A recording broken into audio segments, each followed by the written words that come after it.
everyone, and welcome to our podcast. I'm really excited that you've decided to join us for this very special moment. You're about to receive some quality information regarding home care services for your loved ones. So get ready for your weekly insight of information, stories, and tips.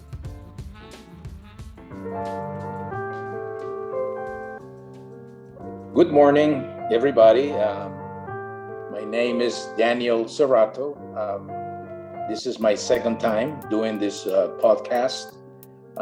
It's good to be back with you all. I hope you enjoy what I have for you today. I told you a little bit about me last time. I am an ESL professor, English as a second language. My job is to teach students English, students from all over the world. So far, after 34 years of teaching, I have taught English to about 54,000 students. That's a lot of people over the last 34 years. I also write motivational stuff, inspirational, because when you're an educator, you're also a counselor, you're a motivator, and that's what I try to do. I hope you enjoy what I have for you today. A friend of mine, about 18 years ago, asked me to come to his radio show, his radio program here in Dallas, and he invited me to speak. He asked me to talk about anything that I wanted, so it took me about a week to come up with an idea. And I pondered upon happiness.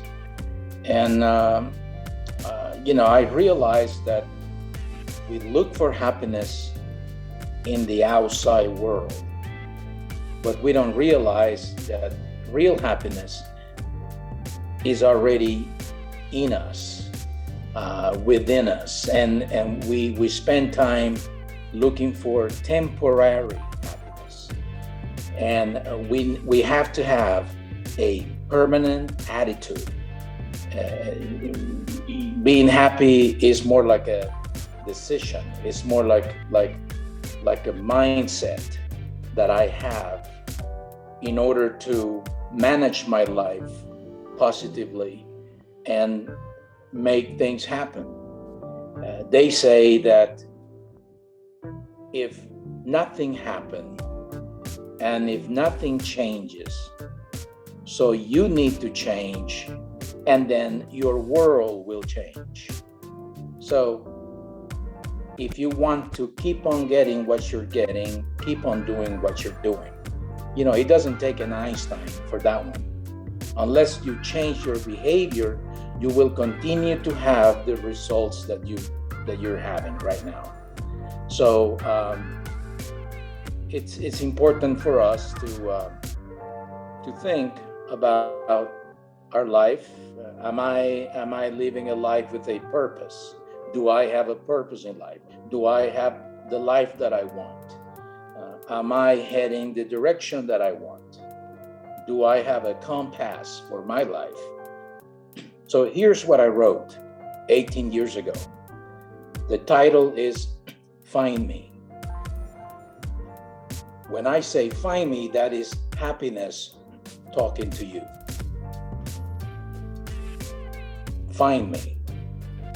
When the messenger of misery visits you and things don't go as you planned, when your strength collapses and the light of your self-confidence fades away, when the dearest members of your family and even your best friends turn their backs on you, when the horizon turns dark and you only see a small portion of the setting sun, when life has no meaning and you don't feel like living, when the pressures of life fill you with torment and anxiety, when your smile has moved away from your lips, when you start to lose hope and when loneliness begins to eat you up, when negative and breathless thoughts capture you, when your armor and chest plate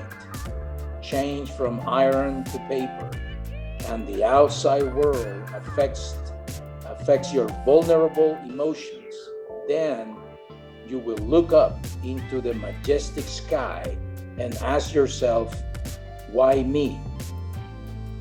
God's answer may be, if not you, then who do you suggest?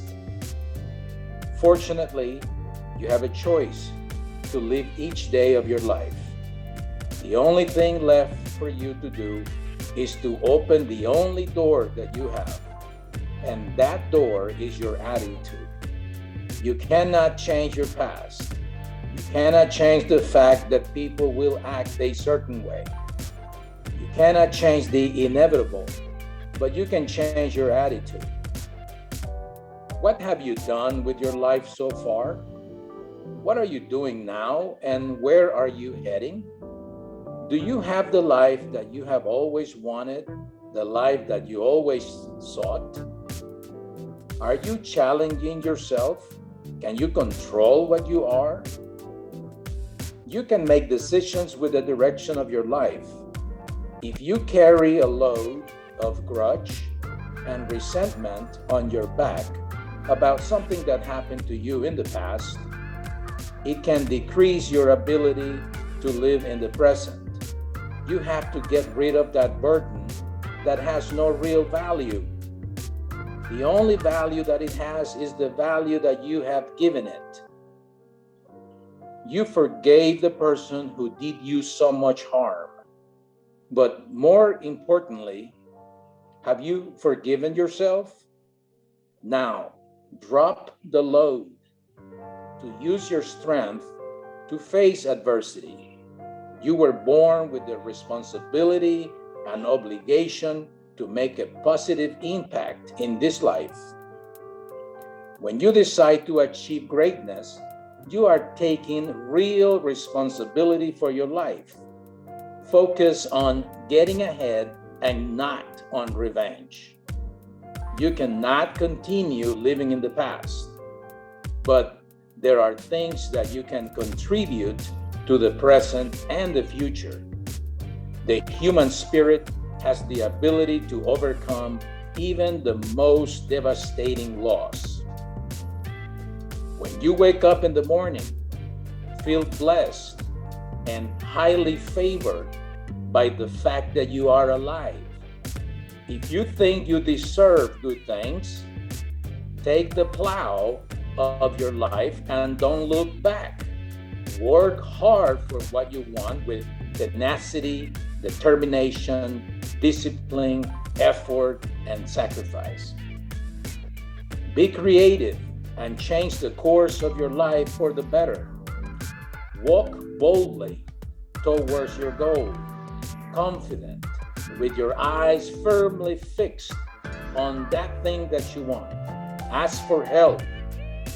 There are people who know exactly where you come from, what you want, and where you are going. Stay busy.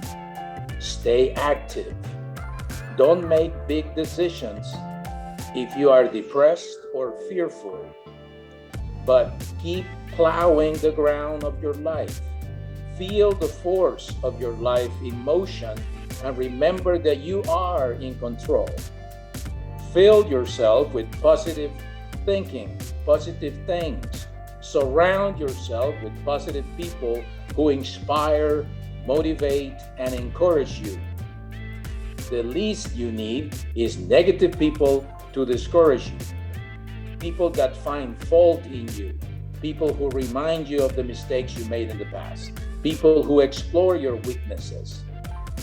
Do not volunteer to be a victim. Rather, become a fighter, become a warrior. God has implanted a gift in your heart, a gift called happiness. Look for the path that leads to your inner self to find the gift that you already have, but you have not found because you spend your time complaining, blaming others for your misfortune, and being a victim. Look for it and find it. Believe in yourself firmly, and you will find it. When you find it, show it to God with a bright look and a smile of joy and satisfaction. God will lean over to you and say, "My son, you see it was worth it?" Thank you.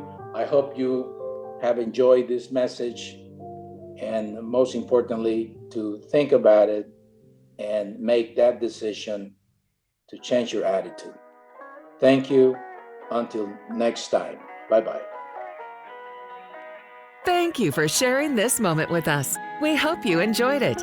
Don't forget to visit our website, www.eldercaretexas.com, and follow us on social media. You can find us on Facebook, Instagram, and our Spotify channel as Eldercare Texas.